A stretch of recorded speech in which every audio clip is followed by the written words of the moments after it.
In this video, I'll show you how you can fix the League client play button not working.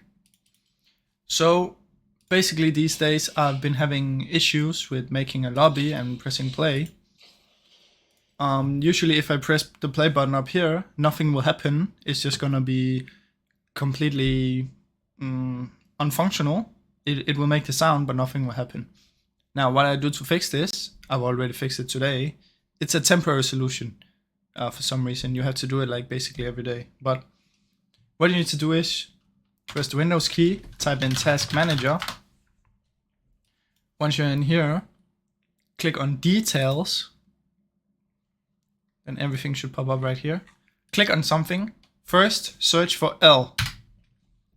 Then the League client should pop up.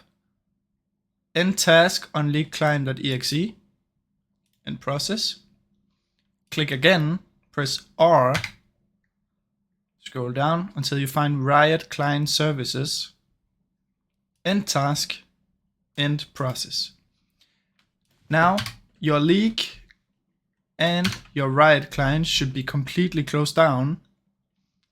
Then try and open League of Legends once again. Let's see. Log into your account, try and press play again. Sometimes this will not work the first time, so you have to do the same step like 3, 4, 5. I even tried like doing it 8 times one day.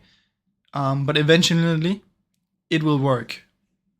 So that's how I fixed it, and hopefully that way you can fix it as well. But just if it doesn't work the first time, just try again. Okay, that's how you do it. Thank you for watching.